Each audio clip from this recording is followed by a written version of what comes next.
Okay, Maestro, hit it. I'm Wally Boat. I didn't know you knew Mickey Mouse. Museum of the Weird. The dawn of a new era. Just a dream away. While we're on the hot button issues, I do also want to discuss another aspect of Disney in the 90s. The 80s and 90s, essentially the Michael Eisner Disney era. So I do want to ask you, current CEO Bob Chapek is getting a ton of criticism due to a lot of the park COVID-related changes, entertainment cuts, but people forget we also had something similar happen under Eisner with Euro Disney. So I wanted to ask you, being under Michael Eisner's era, Bob Chapek or Michael Eisner, who do you prefer as Disney CEO and why? And if you can't answer, just like blink once for Eisner and twice for Chapek. Chapek needs to go, or Chapek needs to get an education because he doesn't have one. He seems to think that the more money he can squeeze out of the fans, and this is my impression, Bob, but it just feels like he's just after the money. He feels like Ebenezer Scrooge. He's counting his stacks. And as a result, stockholders are not benefiting.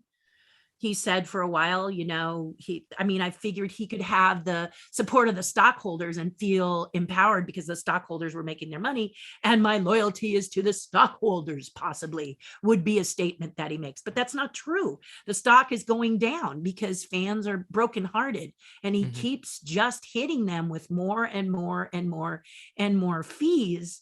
And he doesn't seem to take any of the fans into consideration.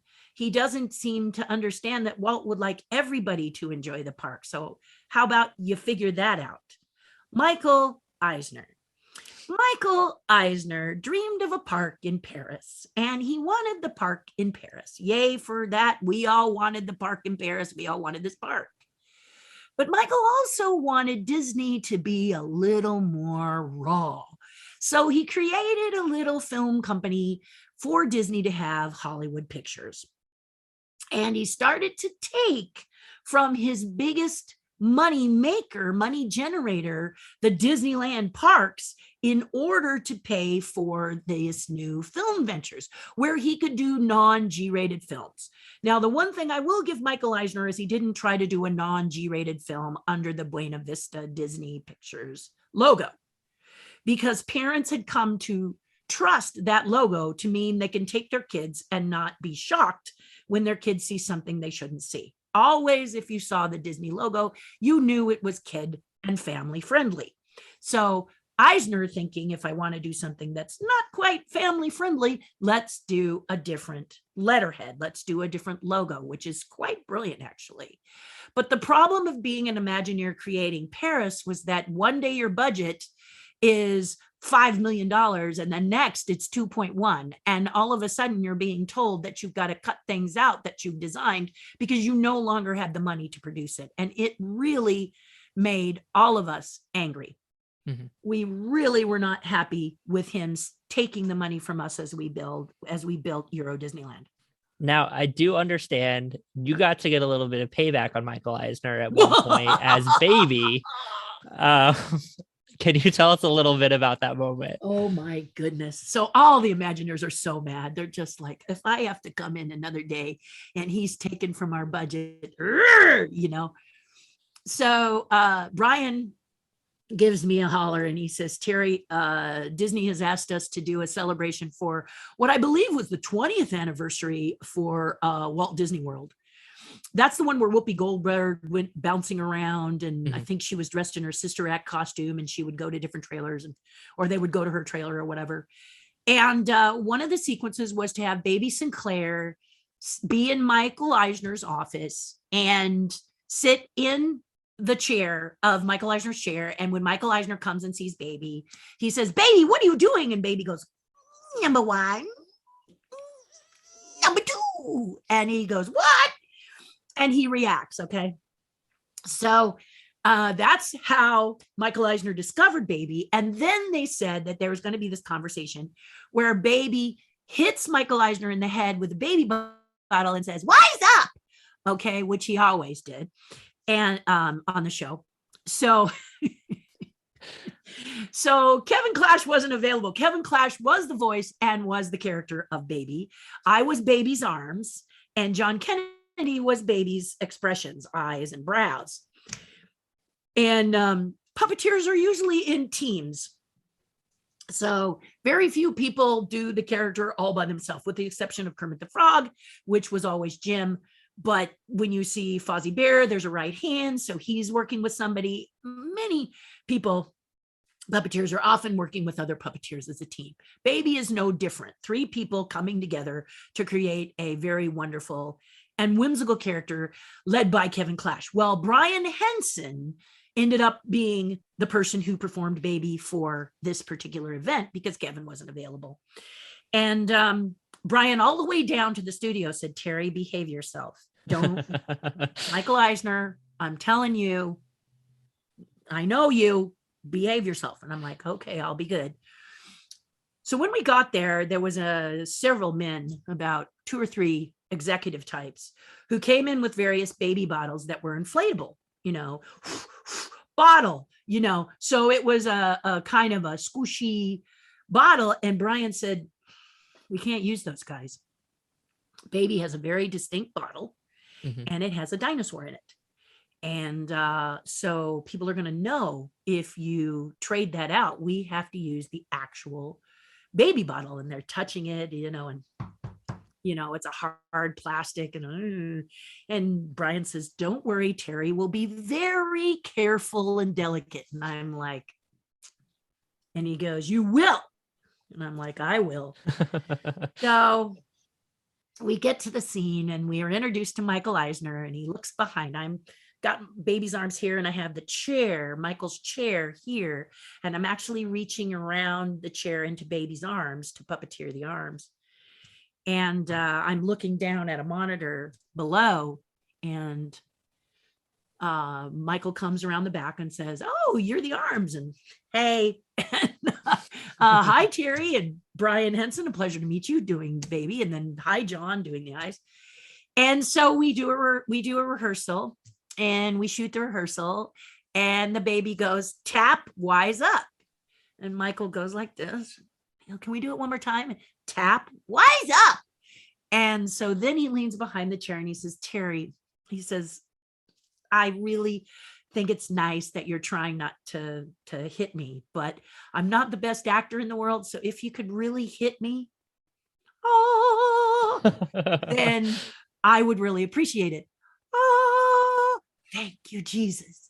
And so I went like this. Come here. Got a secret.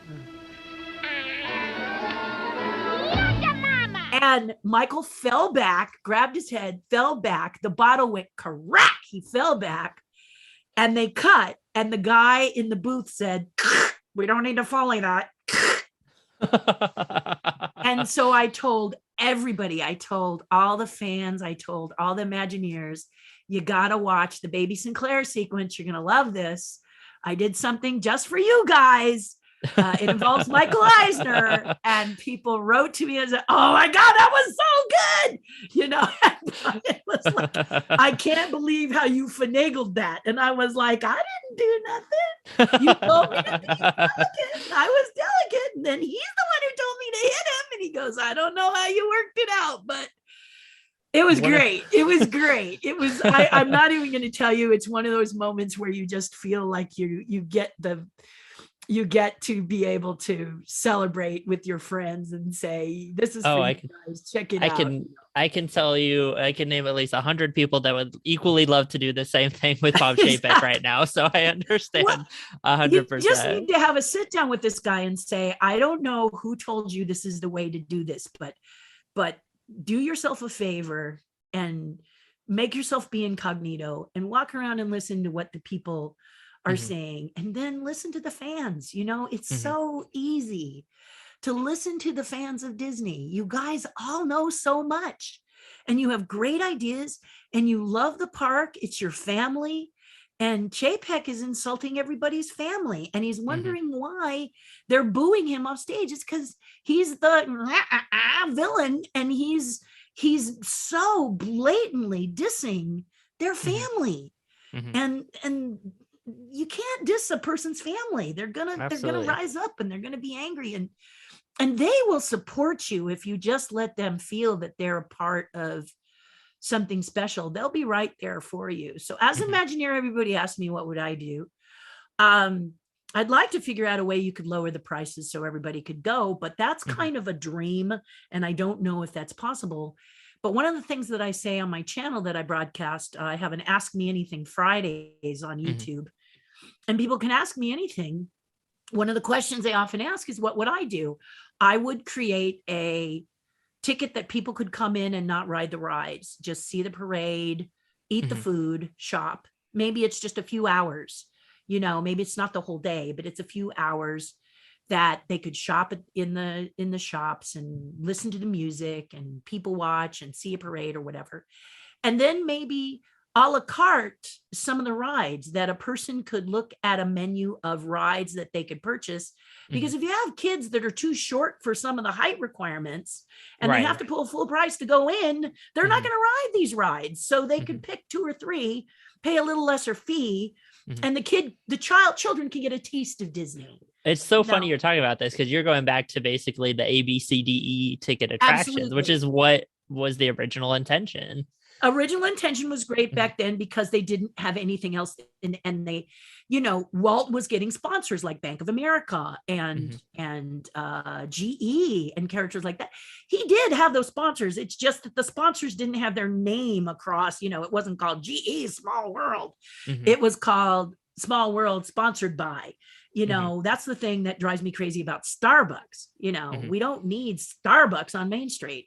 We could have the market sponsored by Starbucks. I'm perfectly happy with that. But you don't need to have Starbucks in there. It ruins the flow. It almost gets like cringy where so obviously Disney, their big thing right now, Disney Plus, they brought Kermit out, Matt Vogel, and they're asking Kermit, what's your favorite Disney Plus show? And he's naming off 3 Disney Plus shows. And I'm like, this is a walking commercial. This is not Kermit the Frog. And people can see through that. Yeah, Kermit would be like, I don't know, the Muppets, because I'm a Muppet. Like that's exactly my show. Next. Yeah. That would have been great if Matt had been allowed to do that. Yeah. But Matt could have said, the Muppet Show next. Yeah. That could have been actually funny. Yeah. And that's the hardest aspect of you constantly, and I feel like in this modern Disney era, you use a lot of that, which is why I love diving into like the Disney history of a little bit the nostalgia. I mean, obviously you have to move forward, but you move forward and don't forget the past, I feel like is the best. Now you go back. Now we're going back to some of the stuff of the past, as you have so eloquently said, Josiah. You're going back into the ABCDE venture, but it would help people who don't have the $600, $700 to take their entire family to Disneyland. And a lot of them might have small children, which means they're probably not going to stay the whole day. Although I had a couple of small children, they spent their entire time in Toontown. And then we carried them out, because they would not leave, but the point is that there are certain attractions they would not be tall enough. I think if you do a little bit of a tier system and let people know you're trying to make it more affordable, we get that parks are not the cost that they were years ago. I mean, we're not stupid, but we also get that you're trying to take the Walt out of Walt Disney. We can fill it, and we don't like that. And we also would like to see a little bit of Walt's heart remain at Disneyland. My biggest, if you want total truth, is you really need to restore Tomorrowland to the way Disney envisioned it, because young millennials and all young people love retro. So it would be a retro park, but it would be Disneyland the way Walt saw it. So restore it to the way Walt saw it. Now, some people are like, but he wanted growth. Well, okay, give him growth. Give him growth in the other 5 parks that you have, and leave Disneyland the heck alone, because people want to bring their kids back to show Walt's vision, and it's disappearing. And we don't want Walt's vision to disappear. You can't walk in Walt's footsteps in any other park but Disneyland. And I think Disneyland needs to be preserved to a certain extent so people can see what he saw, and I just feel that to erase it is a mistake.